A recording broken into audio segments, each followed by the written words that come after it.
Assalamualaikum warahmatullahi wabarakatuh. Bismillahirrahmanirrahim. Alhamdulillahirabbil alamin.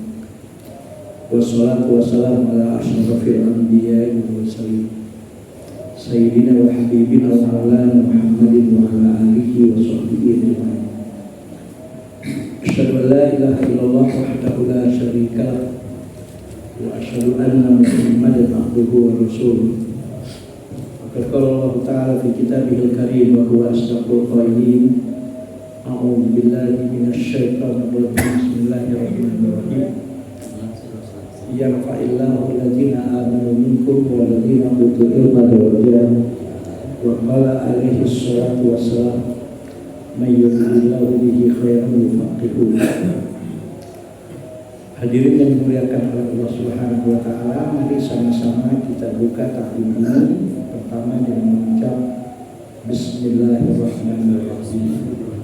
Kemudian mari kita membacakan surat Al-Fatihah.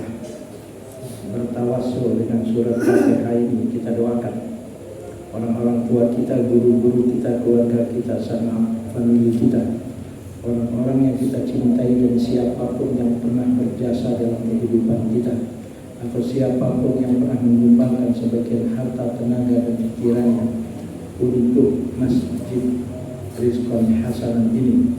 Mereka-mereka yang telah meninggal dunia, mudah-mudahan ya Allah terima semua kebaikan dan amal soleh yang dilakukan selama hidup mereka. Ampuni ya Allah dari dosa dan kesalahan dan kekhilafan selama hidup mereka. Lapangkan dalam kubur mereka masing-masing. Dan ya Allah masukkan mereka semua ke dalam surga-Mu ya Allah.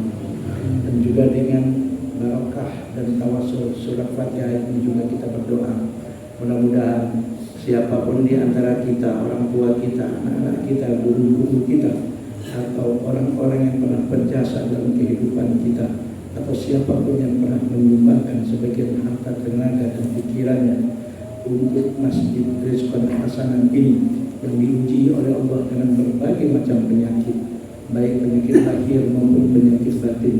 Ya Allah, angkat dan sembuhkan penyakit yang diderita, yang diuji oleh Allah dengan berbagai macam kesulitan hidup, problematika hidup, persoalan hidup. Ya Allah, berikan solusi dan jalan keluar yang mulia menurut Engkau ya Allah. Dan semoga kita suka semuanya dalam keadaan sehat walafiat, diluaskan dan diberkahi rezeki oleh Allah kepada kita semua, sehingga menjadi rezeki yang halal, rezeki yang berkah, yang membawa kepada kemuliaan hidup dunia dan akhirat. Anak-anak kita, keturunan kita, semoga dijadikan oleh Allah anak-anak yang soleh dan soleh, yang taat beribadah kepada Allah, yang berbakti kepada kedua orang tua mereka, yang berguna bagi agama nusa dan bangsa. Dan kita sebagai orang tua diberikan oleh Allah kekuatan dan kemampuan di dalam mendidik mereka semua. Alhamdulillah wa ala kulli niyatin sholihah. Al-Fatihah. Billahi minasyaitonir rajim. Bismillahirrahmanirrahim. Alhamdulillahirabbil alamin arrahmanir rahim maliki yaumiddin. Iyyaka na'budu wa iyyaka nasta'in. Ihdinas siratal mustaqim. Siratal ladzina an'amta 'alaihim ghairil maghdubi 'alaihim waladdallin. Amin. Hadirin yang dimuliakan oleh Allah, tema yang akan kita bahas yaitu dengan bersumberkan kepada hadis yang ada di dalam kitab Bulughul Maram ini, yaitu hadis yang berada di dalam Kitabul Jami', yaitu tentang makna atau arti salam dan apa hakikat salam tersebut. Hadisnya yaitu satu hadis yang diriwayatkan oleh Imam Ahmad dan Imam Al-Baihaqi, yang mana Imam Ahmad dalam musnadnya, hadis ini tertulis di dalam hadis nomor 5210, dan Al-Imam Al-Baihaqi di dalam kitabnya yaitu jilid 9 ayat halaman 49. Hadirin yang dimuliakan oleh Allah, hadisnya yaitu An Aliyin radhiyallahu anhu qala Rasulullah sallallahu alaihi wasallam yujzi'u 'anil jama'ati idza marru ayyusallima ahaduhum wa yujzi'u 'anil jama'ati ayyarudda ahadukum, rawahu Ahmad wa Baihaqi. Yang artinya Ali radhiyallahu anhu, dari sahabat Rasulullah yaitu Ali bin Abi Thalib radhiyallahu anhu, beliau berkata, apa perkataan dari Ali bin Abi Thalib? Qala Rasulullah sallallahu alaihi wasallam, kata Ali bin Abi Thalib, telah bersabda Rasulullah sallallahu alaihi wasallam. Sabdanya yaitu yujzi'u 'anil jama'ati idza marru ayyusallima ahaduhum, yaitu telah mencukupi bagi sebuah jamaah, ya, jika salah seorang dari mereka mengucapkan salam kepada mereka yang melewati satu kaum, dan wa yujzi'u 'anil jama'ati ayyarudda ahaduhum, dan sebagaimana telah cukup pula bagi sebuah jamaah jika salah seorang dari mereka menjawab salam orang yang memberi salam kepada mereka. Subhanallah, hadis ini seakan-akan hanya membahas tentang kalau kita misalnya beramai-ramai, misalnya ada berjalan sekitar, misalnya dalam jumlah yang lebih dari 1 atau 2 atau 3, bahkan mungkin ketika kita berjalan, ya, dengan satu rombongan, dan kita juga ketemu di perjalanan dengan rombongan lain, ya, dengan rombongan yang lain, sama-sama umat Rasulullah, sama-sama orang yang mengucapkan asyhadu an la ilaha illallah wa asyhadu anna muhammadar rasulullah. Artinya ketika kita dalam satu rombongan, atau walaupun bukan dalam satu rombongan, misalnya 1 atau 2 orang kita berjalan, kita ketemu rombongan yang kita yakin mereka juga adalah seiman dengan kita, maka disunahkan bagi siapa? Bagi, ya, kita yang lewat kepada satu rombongan tadi untuk mengucapkan salam kepada orang tersebut. Sunnahnya namanya sunnah kifayah. Namun, ya, bagi orang yang mendapatkan salam itu dari saudaranya juga bukan sunnah, malah diwajibkan bagi orang yang telah memulai salam kepada dia atau kepada mereka untuk menjawab salam tersebut. Walaupun wajib bagi kelompok yang mendapatkan ucapan salam tadi untuk menjawab, wajibnya juga namanya wajib kifayah. Nanti kita akan bahas apa wajib kifayah. Namun yang menjawab karena dia wajib kifayah cukup 1 orang saja dari jamaah yang mendapatkan salam tersebut menjawab salam tersebut, itu juga sudah cukup. Tidak perlu semua jamaah tersebut menjawab. Kalau seandainya kita 2, 3, 4, 5 orang berjalan atau masuk ke masjid ini sekarang, kemudian di pintu kita mengucapkan assalamualaikum. Nah, rombongan yang ber-5 yang masuk itu misalnya, itu bagi dia tidak harus semua rombongan itu mengucapkan salam. Ya, enggak harus yang 5 orang yang masuk masjid itu semuanya mengucapkan salam, enggak harus. Tapi karena mengucapkan salam itu satu hal yang baik dan positif, bahkan maknanya adalah doa, bahkan hakikatnya ucapan salam itu adalah doa. Walaupun cukup hanya 1 orang dari rombongan tadi yang mengucapkan salam, tetapi kalau seandainya semua rombongan yang masuk itu mengucapkan salam, itu lebih baik. Ya, itu lebih baik. Sama halnya bagi yang di dalam masjid, di dalam ruangan, yang mendengarkan ucapan salam dari saudaranya yang seiman yang masuk ke majelis itu atau yang masuk ke masjid itu, dia wajib menjawab. Tapi wajibnya tidak fardu ain, tidak wajib aini. Wajibnya namanya fardu kifayah atau wajib kafai. Artinya apa? Kalau semua yang di dalam masjid itu tidak ada yang menjawab, berdosa semua itu yang di dalam masjid. Tapi ada yang menjawab, cukup satu saja, itu sudah mencukupi.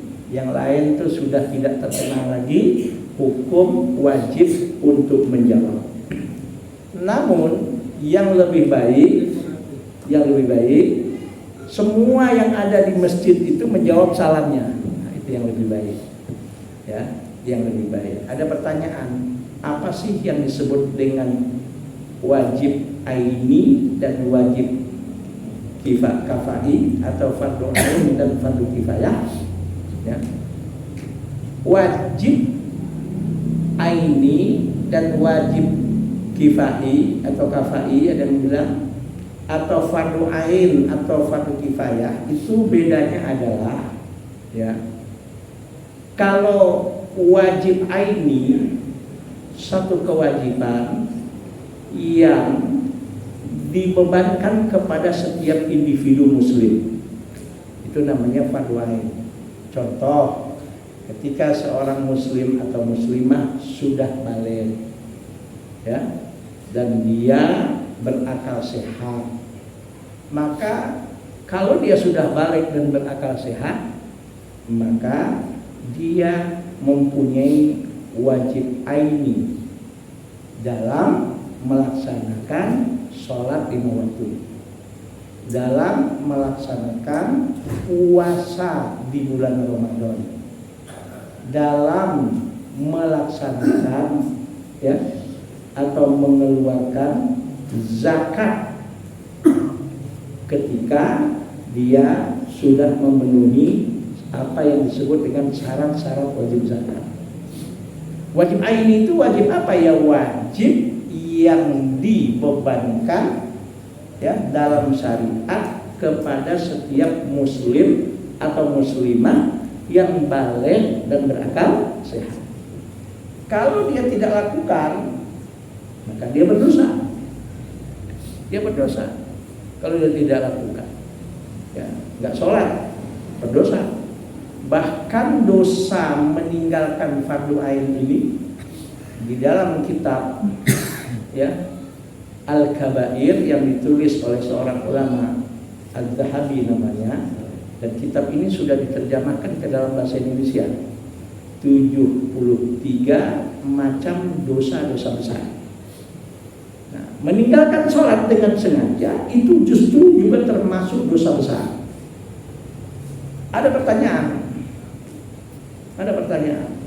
Bagaimana orang yang meninggalkan sholat dengan sengaja kemudian dia qadha setelah selesai atau setelah 2-3 hari? Apakah gugur dosanya? Tidak. Yang gugur hanya kewajibannya di dalam, ya, sesuatu yang fardu ain bagi dia yang belum dilakukan. Jadi mengqadha sholat itu tidak menghapuskan dosa meninggalkan sholat dengan sengaja.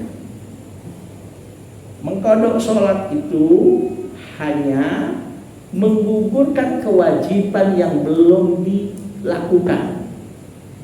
Apa sih qadha? Qadha adalah melakukan sesuatu ketika waktu yang disediakan untuk melakukan kewajiban itu, ya, sudah habis. Contoh, sholat subuh masuknya misalnya jam 4:30. Habis waktu sholat subuhnya misalnya jam 5:50. Kemudian ada orang yang bangun, ya, jam 6 Atau udah 6:30 di siangan dah, matahari udah mulai kelihatan, udah mulai nongol. Dia tetap wajib melakukan sholat subuhnya, itu tetap wajib tuh. Wajib itu. Karena kewajiban dia belum ditunaikan. Nah, berdosa atau tidak tergantung. Kalau memang dia kebangun jam 6 tadi, betul-betul tidak ada yang membangunkan, dan betul-betul mungkin dia saking kecapeannya pules. Betul-betul. Dan dia tidak ada yang membangunkan, dan tidak suara apapun di sekelilingnya dia nggak dengar. Sehingga dia kehilangan waktu dan waktunya sudah habis. Kalau memang itu tidak sengaja dan memang dia terlelap tidur dan tidak ada yang membangunkannya, maka dia mengerjakan sholat subuh walaupun waktunya sudah habis, insya Allah nggak berdosa. Kalau dia melakukan sholat subuh jam 6 tadi, betul-betul dia nggak sadar, mungkin kecapean malamnya ada apa gitu, betul-betul dia nggak sadar dan nggak ada yang membangunkan. Ya Allah, pas bangun tentunya sudah jam 6, sholat subuh waktunya habis. Dia tetap wajib melaksanakan sholat subuhnya dengan niat sholat subuhnya. Ini kalau dilafazkan niatnya, walaupun sholat itu niat nggak perlu dilafazkan, kalau dilafazkan lebih bagus. Salah satunya di dalam kitab hadis misalnya Al-Arba'in Nawawi, yaitu Al-Wafi. Di situ ada ungkapan, ya, yustahabbut talaffuz bin niyati li'annahu yusa'idul qalba ala ihdarin niyati fi. Melafazkan niat itu dianjurkan. Ada nilai plus tersendiri di dalam kita sholat misalnya, di dalam kita berpuasa misalnya. Kalau puasa itu niatnya setiap hari harus diulang itu. Dan niat puasa itu harus sebelum, kalau yang puasa Ramadan ya, yang puasa wajib, yang puasa Ramadan, niatnya itu harus dilakukan sebelum masuk waktu subuh. Sebelum masuk waktu. Makanya ketika kita sholat tarawih itu imam selesai sholat witir, setelah doa, itu imam selalu mengingatkan, yuk mari sama-sama kita doa. Nawaitu somadodin an adai fardhi syahri ramadana hadhihi sanati lillahi ta'ala. Yang namanya niat itu bukan nawaitu itu lafadznya niat. Yang namanya niat yang ada di dalam hati ketika dia menginginkan, bermaksud untuk puasa Ramadan besok hari, yang ada di hatinya. Nah, kalau yang diucapkan itu namanya talaffuz bin niyah. Boleh. Bahkan menurut mazhab Syafi'i banyak kitab yang mengatakan at-talaffuz bin niyah itu dianjurkan karena dia bisa menolong hati dalam menghadirkan niat. Oke Pak ya. Dan mengucapkan usolli di dalam kita sebelum sholat subuh kayak tadi, boleh, tidak ada larangan. Tidak ada larangan, silakan aja. Bahkan dianjurkan kalau kita lihat apa yang ada di dalam kitab Al-Wafi fi Syarhin Arba'in Nawawi tadi, dianjurkan. Ya, tetapi ucapan usolli fardhu subhi itu belum dinamakan niat. Itu hanya talaffuz bin, melafazkan niat. Niat yang sebenarnya apa? Yaitu yang ada di hatinya. Ketika hatinya berkeinginan untuk melakukan sholat subuh 2 rakaat makmum karena Allah Ta'ala, yang ada di hati. Jelas Pak? Jelas. Kalau ada yang mengatakan, oh lu sholat gak usolli gak sah lo, gak benar juga itu. Karena usolli itu belum menjadi bagian dari sholat. Yang bagian dari sholat yang mana? Ketika sudah dimulai Allahu Akbar, lidahnya mengucapkan Allahu Akbar, hatinya mengatakan niat saya sholat subuh 2 rakaat makmum karena Allah Ta'ala. Ya, karena ada yang berkata, kapankah dimulainya niat? Mata tubda'un niyatu fi awali juz'in minal ibadah. Ya, ketika yang pertama kali dalam perbuatan ibadah itu kita mulai, kecuali di dalam berpuasa. Nah, itu niat didahulukan. Kenapa? Sebab kita nggak akan mampu itu berniat puasa ketika pas awal masuk waktu subuh. Kenapa nggak mampu? Ya jadi beban. Kenapa jadi beban? Sebab kalau pas niat puasa itu dibarengi dengan waktu awal melakukan puasa, kan awal puasa itu kan waktunya kapan? Maksudnya waktu subuh. Kalau harus seperti itu, wah, bagaimana orang yang kesiangan? Udah nggak sahur, kesiangan, jam 5 misalnya bangun dia. Makanya di dalam masalah niat puasa dibolehkan, bahkan kata Rasul, la niyata liman lam yubayyitin niyata, atau bahkan la siyama liman lam yubayyitin niyata. Itu hadisnya, la siyama liman lam yubayyitin niyata. Tidak disebut dan tidak sah niatnya, tidak sah puasanya seseorang kalau dia berniat dalam puasa fardu, yaitu puasa wajib, kalau niatnya dilakukan setelah habis setelah mulai waktu niat itu, waktu ibadah itu, bukan waktu niat itu, waktu ibadah itu. Maka kan kita nggak bisa mengontrol pas kapan masuknya waktu subuh, toh? Bisa nggak mengontrol kapan tepatnya pas masuk waktu subuh? Nggak bisa kan? Bagaimana orang yang ketiduran atau bagaimana orang yang lupa? Maka dalam masalah niat puasa itu justru kata Rasul tidak sah puasa seseorang kalau niat puasa wajib Ramadannya dilakukan kecuali ya sebelum masuk waktu subuh. Sebelum justru masuk waktu, artinya niat puasa Ramadan itu harus dilakukan sebelum masuk waktu subuh, dan sudah boleh dimulai masuk waktu maghrib. Misalnya ini sekarang kita hari Sabtu misalnya, ini misalnya Ramadan ya, masuk waktu maghrib nanti nih malam minggu, nah itu sudah boleh dimulai niat untuk puasa esok harinya ya. Bahkan kalau niatnya sudah masuk waktu subuh baru niat, nah justru nggak sah. Jelas Mbak? Oke, kita sekarang pertanyaannya adalah apa itu fardu kifayah? Nah, kalau fardu ain sudah ya. Fardu ain adalah sesuatu yang diwajibkan ke atas mukallaf, seorang muslim berakal sehat dan dia balik, dan yang bersifat fardu ain itu diwajibkan ke setiap individu mukallaf tadi. Maka ada orang punya anak 5, dia malas sholat 5 waktu.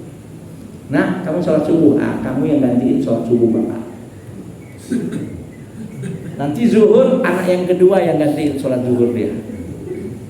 Nanti yang ketiga sholat asar, anak yang ketiga yang gantiin sholat asar dia. Nanti sholat maghrib anak yang keempat yang gantiin.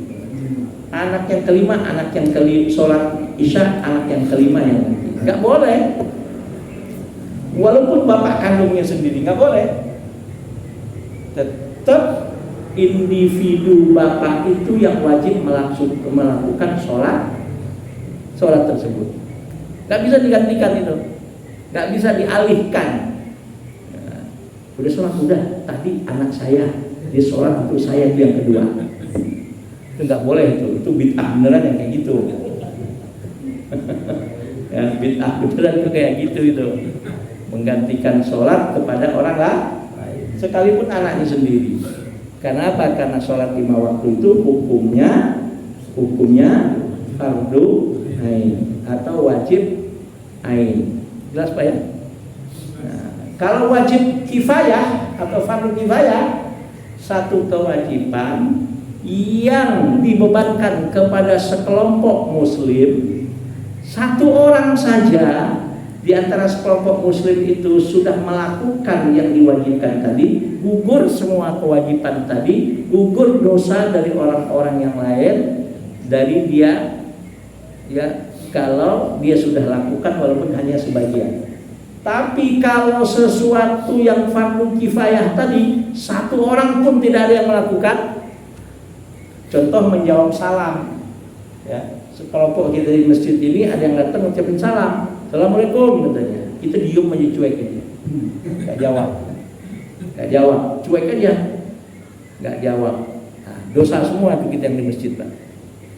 Yang ngucapin salam sunnah, yang ngejawab salam wajib. Tapi wajibnya wajib kifayah atau fardu kifayah. Satu orang saja sudah menjawab salam tadi, sudah gugur kewajiban bagi yang lain. Tapi kalau dijawab oleh orang yang banyak lebih bagus. Ya, itu namanya fardu kifayah. Nah, inilah yang diajarkan oleh Rasulullah dalam hadis ini. Yujzi'u anil jama'ati idza marru ayusallima ahaduhum wa yujzi'u anil jama'ati ayyarudda ahaduhum. Artinya telah mencukupi bagi sebuah jamaah jika salah seorang dari mereka mengucapkan salam tatkala mereka melewati suatu kaum, sebagaimana telah cukup pula bagi sebuah jamaah jika salah seorang dari mereka menjawab salam seorang yang memberi salam kepada mereka. Paham tak? Sekarang pertanyaannya adalah apa makna dan hakikat salam tersebut? Ya, makna salam kalau kita terjemahkan dulu, assalamualaikum. Kata assalamualaikum itu kata assalam itu ternyata ada dua penafsiran ulama, Pak. Yang pertama, ya, assalam itu adalah namanya Allah, salah satu nama dari Asmaul Husna yang 99. Assalam. Maka orang nggak boleh dinamakan salam. Kita punya anak laki-laki dinamain karena mungkin dia istrinya melahirkan anak laki-laki tersebut dalam kondisi apa? Banyak musibah, banyak bencana, dia diselamatin oleh Allah. Kalau gitu gini aja deh, kita namain anak kita si Salam. Gak boleh, gak boleh namain Salam. Kalau Salim boleh malah, tapi kalau Salam gak boleh. Assalam. Kenapa? Karena assalam itu ismun min asma'illahi, ya, yang ada di dalam al-asma'ul husna yang 99 ini. Ya kan, Ar-Rahman, Ar-Rahim, Al-Malik, Al-Quddus, Salam. Ada ulama mengatakan assalamualaikum. Assalamualaikum itu artinya semoga Allah yang maha menyelamatkan senantiasa berada di antara kalian, senantiasa berada denganmu, gitu loh. Nah, ada yang mengatakan assalam di situ tidak atau bukan nama Allah, tapi adalah isim masdar daripada salima yaslamu salam, yang artinya keselamatan. Jadi kalau diartikan assalam itu adalah isim masdar, nama, kata benda, kata nama yang menunjukkan arti keselamatan, bukan nama dari Allah Asmaul Husna, yaitu isim masdar dari kata salima yaslamu salam. Ini orang kalau belajar ilmu namanya ilmu shorof, Pak. Jadi dalam bahasa Arab itu ilmu yang membantu kita dalam memahami Al-Quran, hadis dan teks-teks bahasa Arab. Itu ada namanya ilmu nahwu. Ilmu nahwu itu ngebahas tentang harokat yang belakang-belakang, Ahmadu, Ahmadan, Muhammadun, Muhammadan. Kayak tadi ini saja, wa sallallahu ala sayyidina Muhammadin wa ala alihi wa sahbihi Wasalim atau wasalam? Wasalam, nggak boleh wasalim. Kenapa? Karena sholat di situ fi'il madhi, kata kerja madhi dalam bahasa Arabnya disebut, bahasa Inggrisnya disebut past tense. Maka karena wawu di situ namanya wawul athof, wawu yang menggabungkan antara sholat dengan salam, maka dibacanya wa sallallahu ala sayyidina Muhammadin nabil ummi wa ala alihi wa sahbihi wasallam. Lain kalau wasolli, sholli ala sayyidina Muhammad wa ala alihi wa sahbihi wasallim gitu. Nah, ini saya kadang-kadang mendengar orang, aduh, nah ini Pak, tandanya nih orang nggak paham bahasa Arab. Udah ketahuan begitu Pak. Oke Pak ya. Nah, ilmunya namanya itu ilmu nahwu yang ngatur-ngatur begitu tuh. Kondisi kedudukannya ini sebagai kata kerja, kedudukannya ini sebagai pelaku, kedudukannya sebagai subjek, sebagai objek.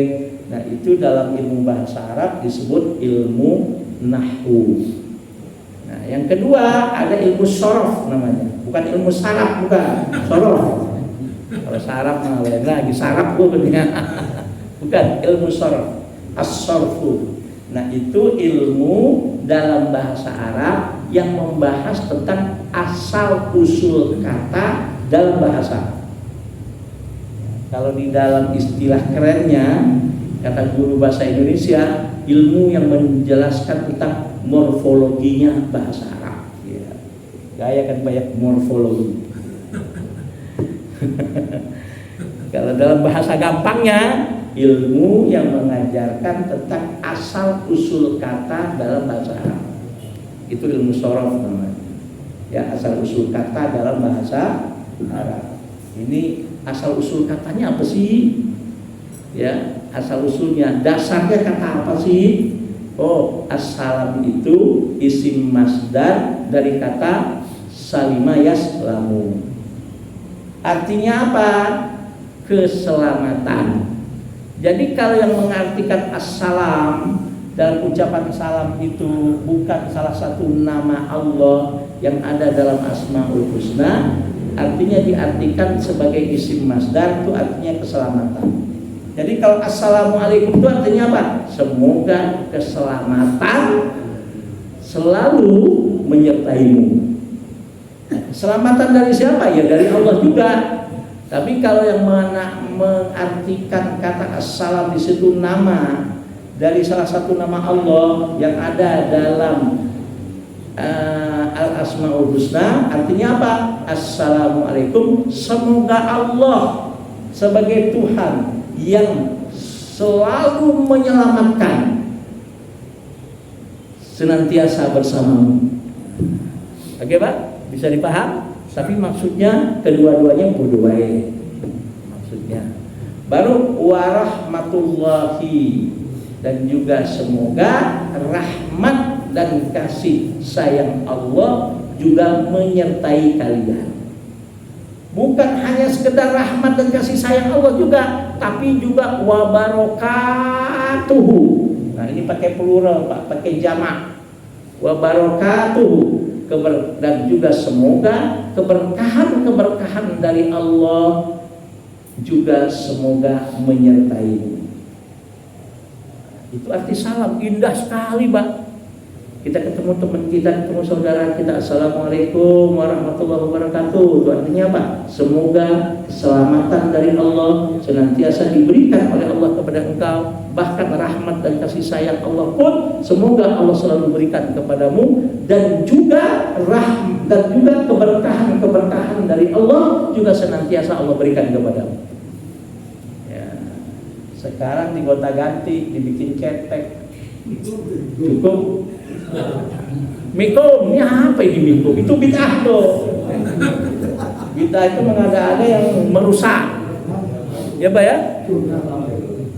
Mikum, doang.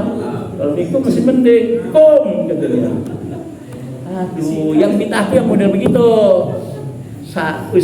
Istilah yang sudah baku, yang jelas digonta kan?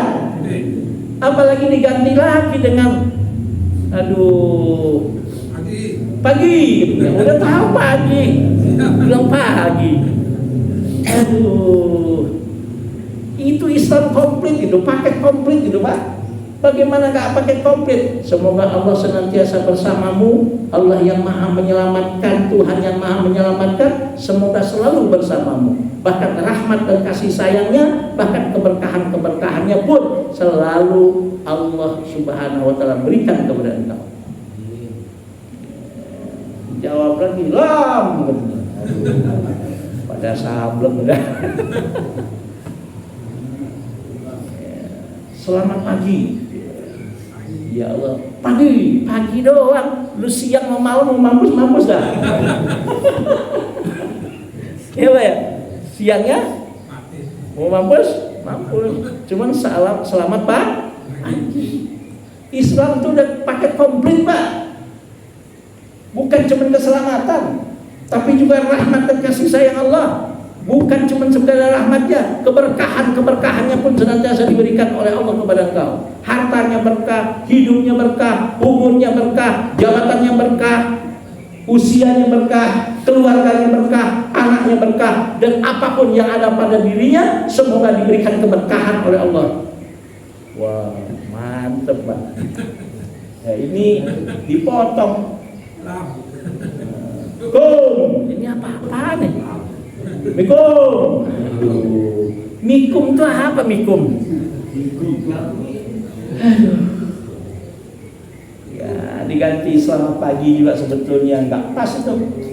Karena selamat pagi dong, selamat pagi. Ya, semoga Anda selamat pada pagi doang, siang maupun malam. Wah apa kayak emang gue pikirin kan gitu doang. Kenapa?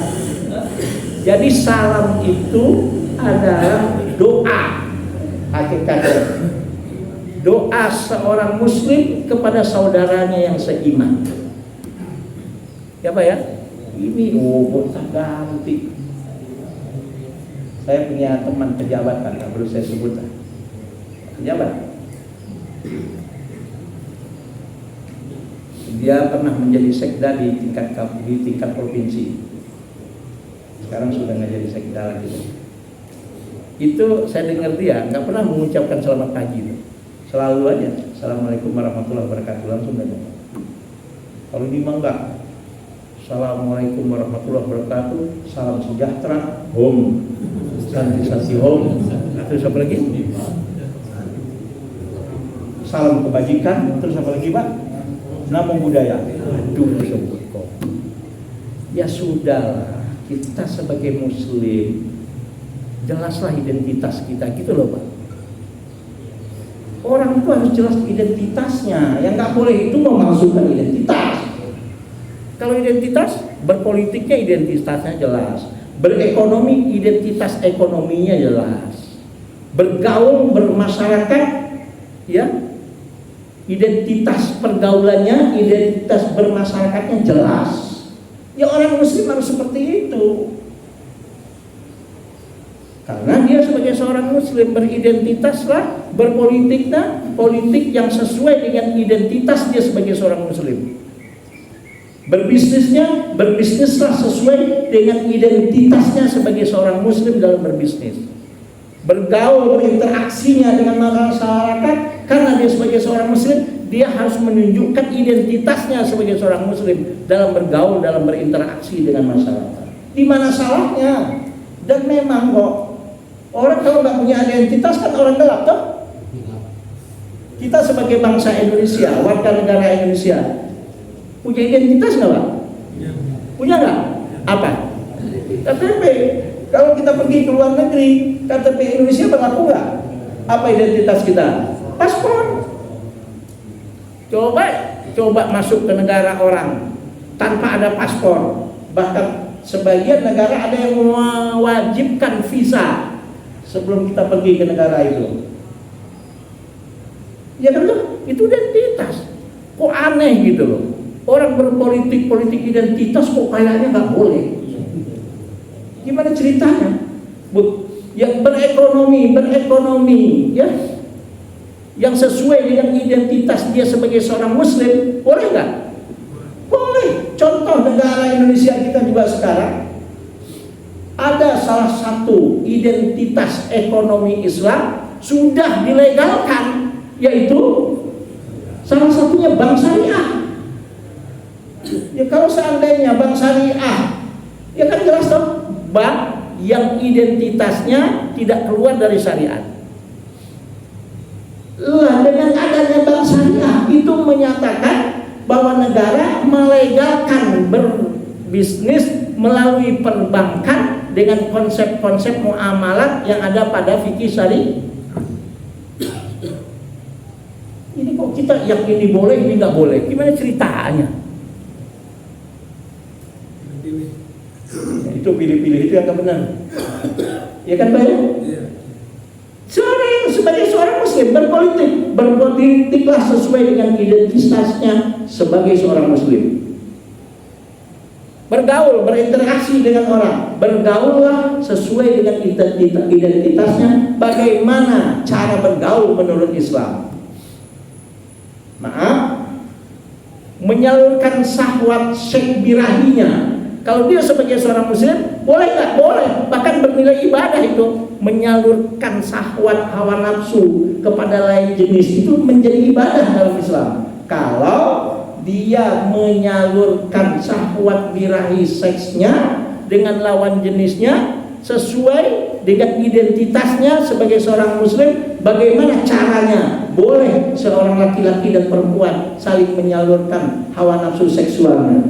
Harus melalui terlebih dahulu pernikahan yang sah. Bukan cuma sah menurut syariat bahkan. Karena kita sebagai seorang warga negara juga sah secara NKRI. Tercatat di dalam pengadilan di dalam ke kantor urusan agama. Kurang apa lagi Islam? Ini orang Islam sendiri nggak bangga dengan ajarannya. Pak, saya pernah mendengarkan ceramahnya seorang kristolog tingkat dunia, muridnya Ahmad Dedat yang bernama Muhammad Zakir Naik. Apa kata Zakir Naik dalam ceramahnya? Dia bilang, dengan kemajuan teknologi dan ilmu pengetahuan dalam kehidupan manusia, ternyata lebih 85% kebenaran syariat Islam itu terbukti, dia bilang. Yang sisanya, yang cuma 15%, itu hanya tinggal tunggu waktu akan terbukti kebenaran syariat itu. Coba sekarang di Indonesia, sejak terjadi krisis ekonomi tahun 1998, hikmahnya apa? Hikmahnya apa, Pak? Lahirlah bank-bank syariah. Dulu bank syariah itu cuma satu, yaitu pertama kali tahun 1992 Bank Muamalah. Terjadi guncangan ekonomi, krisis ekonomi menimpa banyak negara termasuk Indonesia. Ketika itu hanya satu-satunya bank yang tidak memerlukan bantuan likuiditas Bank Indonesia sampai 600 triliun itu waktu itu, Pak. Ada namanya BLBI, ya kan, bantuan likuiditas Bank Indonesia. Itu yang namanya BCA yang bank gede itu pun disuntik, kolab semua. Yang nggak kolab ketika itu hanya satu-satunya bank yang tidak terprediksi oleh ekonomi ketika itu, yaitu Bank Muamalah. Kenapa? Karena konsep ekonominya konsep syariah, tidak ada konsep ribawi. Dan dengan kejadian itu, yaitu terbukti bahwa konsep bank syariah tahan banting, tidak terjadi ras. Tahu ras, Pak? Ras itu pengambilan besar-besaran. Nggak terjadi di namanya Bank Muamalah. Setelah itu lahirlah namanya BSM. Lahirlah bank-bank macam-macam yang berbentuk bank BDN Syariah, BNI Syariah, BCA Syariah, BRI Syariah. Tapi yang tanya, tapi kenapa kok minggu kemarin bermasalah tuh? Hari Senin sampai hari Kamis. BSI bukan BSM, BSI. Kenapa bermasalah? Yaitu kerjaan, katanya sih menurut informasi hacker. Ya, biasa cari makan. Lo gangguin lu bang lo. Lo berani bayar berapa lo? Mungkin begitu, mungkin. Hacker kan kerjanya begitu Pak, nyari makan. Sama dengan buzzer juga Pak. Tahu buzzer Pak? Udah tahu itu salah, dibelain habis-habisan. Kenapa kok dia mengatakan begitu Pak? Ya cari makan juga. Kita menjemput rezeki dengan cara halal, dengan cara haram pasti dapat. Karena memang sudah ditetapkan oleh Allah ketika kita umur 120 hari di rahim ibu kita, Allah sudah menjatah masing-masing rezeki kita. Wahai orang-orang yang terlena dengan menjemput rezeki dengan cara menghalalkan segala macam cara, sadarlah kalian, kalau memang itu rezeki kalian, dengan tanpa menghalalkan segala macam cara pun pasti dapat. Terus terang aja Pak, karena rezeki itu sesuatu yang sudah digariskan, sesuatu yang sudah Allah tetapkan bagi setiap hambanya ketika dia berada di dalam perut ibunya 120 hari. Tolong ya, kita yang beridentitas sebagai seorang muslim ini, berekonomilah kita sesuai dengan identitas kita sebagai muslim. Sebab yang namanya rezeki itu, kalau memang sudah rezeki, dijemput dengan cara yang halal, pasti dapat kalau memang sudah rezekinya. Jangan coba-coba dengan cara yang haram. Kalau memang belum rezekinya, dijemput dengan cara yang haram, menghalalkan segala macam cara, ya, menipu macam-macam, ya dapat juga. Tapi kalau dia jemput rezeki itu dengan cara yang halal, bernilai ibadah di hadapan Allah. Tapi kalau dijemput rezeki itu dengan cara yang haram, menjadi dosa dan menjadi maksiat. Bahkan hasilnya pun dilaknat dan dikutuk oleh Allah Subhanahu wa taala. Jadi harus kuat akidah kita ini. Iman kita ini harus kuat, keyakinan kita harus kuat, paten, permanen. Jangan luntur bahwa Allah itu Ar-Razzaq, Allah yang Maha Pemberi rezeki. Gak usah tertarik dengan cara-cara yang haram itu. Nah tapi kenapa kok Allah rahasiakan? Ya sebab Pak, karena Allah maha pengasih, maha penyayang Pak. Kalau orang sudah tahu dari kecil, ya Pak ya, ketika seorang manusia lahir, ada yang memberitahu bahwa anak ini bakal kaya. Wah, disayang banget sama bapak ibunya tuh, ya Pak ya, sayang banget itu. Jadi anak kesayangan itu. Terjadi yang namanya iri, saling fitnah sesama anak itu. Betul nggak Pak? Betul. Atau kalau sudah tahu ada yang memberitahu kepada emak bapaknya, anak lu nih nanti jadi orang miskin, nggak pernah kaya. Apa kata bapaknya? Usahain anak. Jadi ribet Pak, jelimet mumet jadinya Pak. Makanya itu rezeki walaupun sudah dipatok oleh Allah, sudah ditentukan oleh Allah, sudah digariskan oleh Allah, rezeki itu dirahasiakan oleh Allah. Sebab seseorang kalau sudah tahu dia akan jadi orang kaya, males, gua kaya ini tak. Jangankan udah tahu dia jadi orang kaya, anak orang kaya apa berlaku? Apalagi anak-anak orang kaya baru.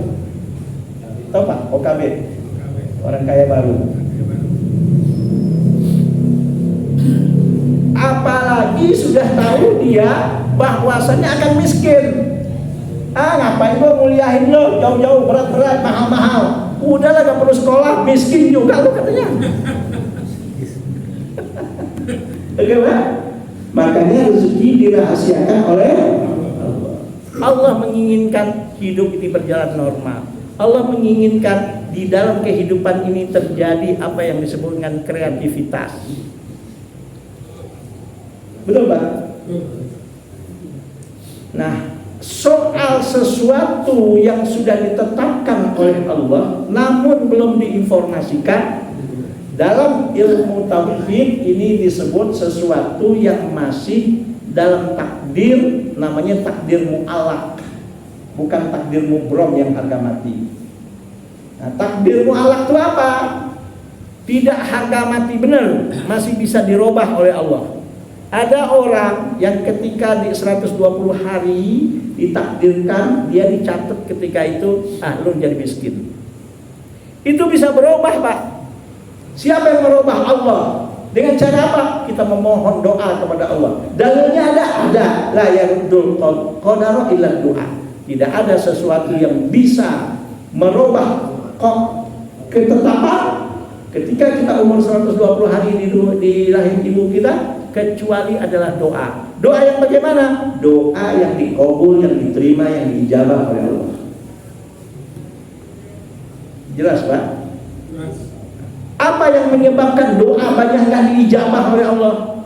Nangis udah, bangun malam udah, kerja subuh udah jalan, pulang nanti jam 9 malam anak tidur, sampai itu anak nggak kenal. Ketika itu, Bu, ini siapa? Bapaknya sebelum subuh udah jalan, jam 9, jam 10 malam baru pulang. Anak nggak kenal siapa bapaknya. Tapi masih tetap aja miskin. Ada beberapa penyebab. Satu, bisa jadi cara dia menjemput rezeki tidak sesuai dengan cara yang semestinya dia bisa mendapatkan rezeki dalam menjemputnya. Bisa jadi karena nggak sesuai. Atau bisa jadi walaupun dia sudah berdoa, doanya belum diijabah, bahkan tidak diijabah oleh Allah. Kenapa? Karena banyak hal-hal yang menyebabkan doanya ditolak oleh Allah dia lakukan. Apa salah satu yang menyebabkan doa kita ditolak oleh Allah? Dalam satu hadis Nabi yang terdapat dalam Arba'in Nawawi, hadis nomor 10, kata Rasul, yang menyebabkan doa banyak ditolak oleh Allah, dia suka makan makanan yang haram. Baik haram bentuk fisiknya maupun haram cara mendapatkannya, ya. Atau dia banyak meminum minuman yang haram, baik haram secara bentuk barangnya yang diminum itu maupun haram cara mendapatkan minuman itu. Nah, haram secara fisik dalam ilmu usul fikih disebut haramun lidzatihi. Haram karena salah dan gak benar cara mendapatkannya, itu haram dighairihi. Yang diminum aqua, tapi aqua ini dapat dengan cara nyolong. Yang diminum aqua, tapi aqua ini didapat dengan uang hasil perbuatan haram. Yang tahu dia halal atau haram kan dia sendiri, toh, Pak? Ada yang bertanya, bagaimana Ustaz hukumnya kalau orang berhaji dengan uang korupsi? Ya nggak diterima hajinya. Dalilnya jelas tadi, hadis yang ke-10 yang diriwayatkan oleh Imam Muslim dalam kitab Arba'in Nawawi. Innallaha thayyibun la yaqbalu illa thayyiban. Allah itu Tuhan yang maha baik, maka dia tidak akan pernah menerima dari hamba-hambanya kecuali yang positif, yang baik juga menurut Allah. Oke, Pak? Makanya salah satu bentuk cara untuk meluaskan dan memudahkan rezeki kita, banyak-banyaklah beristighfar. Nah, istighfar itu salah satu cara untuk membukakan rezeki. Kalau kita sadar banyak dosa yang kita lakukan, bertaubat atas dosanya, jangan diterusin, makin belangsak diterusin. Tahu belangsak, Pak? Apa belangsak? Morat marit, bahasa Betawi kadang-kadang ersep juga kita ngomong ya. Belangsak tuh, morat marit dulu. Ya Allah. Oke, Pak? Nah, itu ciri-ciri yang dicabut oleh Allah keberkahannya itu. Nah, sudahlah, kita orang beriman, tunjukkan identitas kita sebagai orang beriman, sebagai seorang muslim. Dalam berekonomi, dalam berpolitik, dalam pergaulan sehari-hari. Jangan menghalalkan segala macam cara. Jangan melakukan perbuatan-perbuatan yang tidak diridhoi oleh Allah. Seorang muslim wajib menunjukkan identitasnya dalam segala aspek kehidupannya. Ngaku muslim tapi berekonomi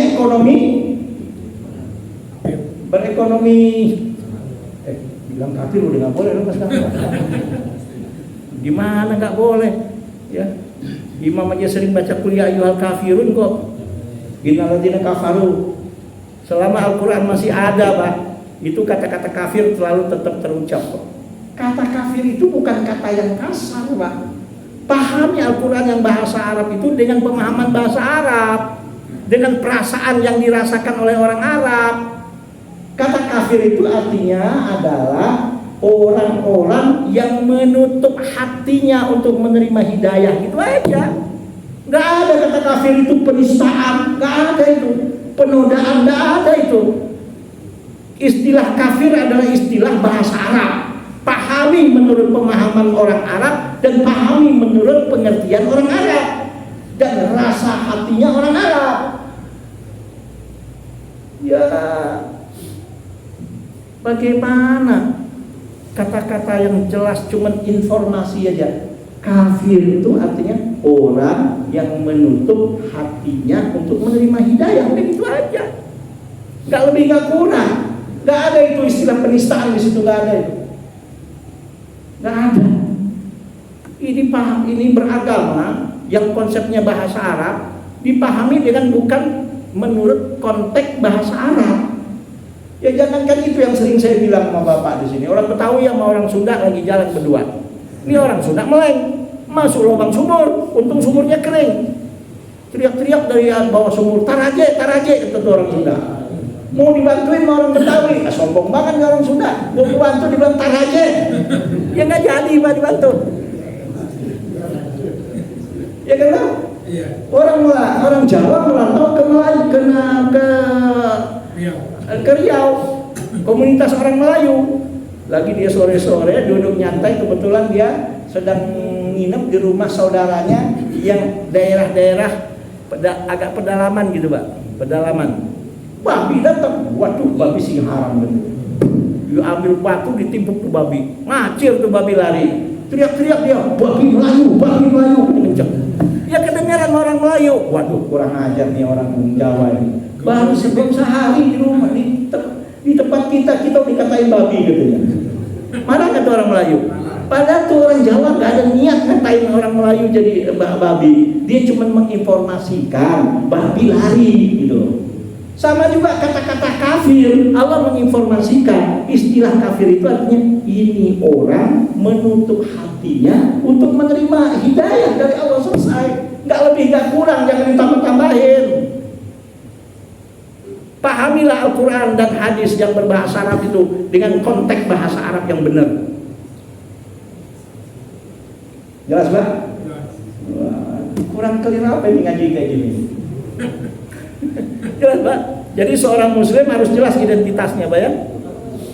Orang Indonesia pergi ke luar negeri, jelas nggak identitasnya? Apa, Pak? Ditandai dengan apa? Dengan paspor. Jangan coba-coba masuk ke negara orang. Gak usah jauh-jauh ke Malaysia. Coba-coba pakai KTP laku kan? Ya nggak laku. Pakai paspor walaupun nggak perlu visa diurus dulu, cukup namanya visa apa? Visa ketika kita sampai di tempat. Oke, Pak? Waduh, sampai ke sana-sana sih.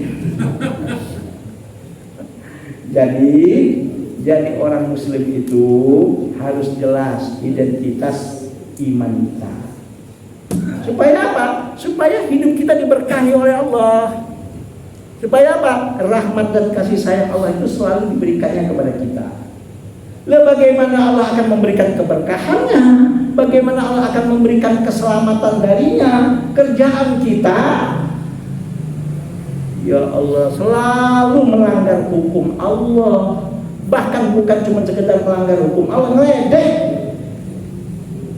Syariat itu diledek gitu, Pak, dinistakan. Kalau non muslim yang menistakan, kita masih bisa terima ya, Pak ya. Walaupun secara undang-undang itu melanggar, menistakan agama apapun. Islam pun melarang kita. menistakan agama orang lain. Gak percaya, lihat Al-Quran surat Al-An'am ayat 108. Wala tasubbul ladzina yad'una min dunillah fa yasubbullaha atau bighairi ilmi. Hei orang-orang beriman, haram bagi kamu untuk mengejek, untuk mencaci maki, untuk menistakan sembahan-sembahan orang-orang yang tidak beriman itu. Kenapa? Karena kalau itu kau lakukan, dia pun akan berbalik mengejek Tuhan, mengejek Allah dengan hawa nafsu dan permusuhan. Islam itu mengajarkan tidak boleh kita meledek, menistakan agama orang lain. Kenapa? Lakum dinukum. Nah, ini sekarang lakum dinukum waliyadin dipakai sesama Islam, salah pemakaian. Yang satu kunut, yang satu nggak kunut. Lakum dinukum waliyadin. Nggak bener itu. Itu khilafiyah. Lakum dinukum waliyadin itu salah pemakaian. Pemakaian dalil lakum dinukum waliyadin itu qul ya ayyuhal kafirun. Konteksnya begitu, Pak. Ya Allah. Jadi salam itu dahsyat ya, Pak ya. Ngedoain, saling ngedoain. Dan dengan kita saling mendoakan, Mbak, di situ lahirlah apa yang disebut dengan kekuatan. Kita saling menyayangi, kita saling menghargai, kita saling menghormati. Subhanallah. Jadi kenapa kita lemah? Salah kita sendiri. Kita sebagai muslim, apalagi pemimpin-pemimpin yang diamanahkan oleh Allah untuk menjadi pemimpin, kok kenapa sih harus menghilangkan identitasnya gitu? Bahkan kadang-kadang ya Allah ditanamkan keraguan terhadap orang Islam, terhadap syariat yang dilaksanakannya. Krisis ekonomi yang melanda dunia tahun 1998 membuktikan bahwa konsep ekonomi yang beridentitas ekonomi syariah ternyata ekonomi yang tangguh. Kan setelah itu baru ada yang namanya sekolah-sekolah, ya, di UI sendiri pun belum ada sebelum tahun 98 fakultas yang jurusannya ekonomi syariah. Di UI apa ada sebelum tahun 98? Nggak ada kan, Pak? Di IPB ada itu jurusan ekonomi syariah itu. Sekarang dikembangkan lagi akuntansi syariah, hukum ekonomi syariah, ya kan, Pak? Ada manajemen syariah, macam-macam. Subhanallah. Jadi dengan terjadinya kecanggihan ilmu pengetahuan dan teknologi akan terbukti kebenaran syariat Islam itu. Bagi siapa? Bagi orang yang mau pakai otak dan pakai hatinya. Saya cukup ya. Mudah-mudahan apa yang kita bahas menjadi ilmu yang bermanfaat. Mudah-mudahan kita menjadi seorang muslim yang betul-betul identitas kita adalah sebagai seorang muslim kita laksanakan dalam berekonomi, dalam berbisnis, dalam berpolitik, dalam bergaul, berinteraksi, dan dalam segala aspek kehidupan kita. Mudah-mudahan hidup kita diberkahi oleh Allah. Mudah-mudahan kasih sayang dan rahmat dari Allah senantiasa dilimpahkan oleh Allah dalam kehidupan kita. Maaf lahir dan batin. Subhanallah wa bihamdika asyhadu an la ilaha illa anta astaghfiruka wa atubu ilaik. Assalamualaikum warahmatullahi wabarakatuh. Tidak ada pertanyaan karena saya ada acara nggak bisa saya tinggal. Sekarang enggak, udah matiin. Ininya matiin deh. Saya hari ini ada wisuda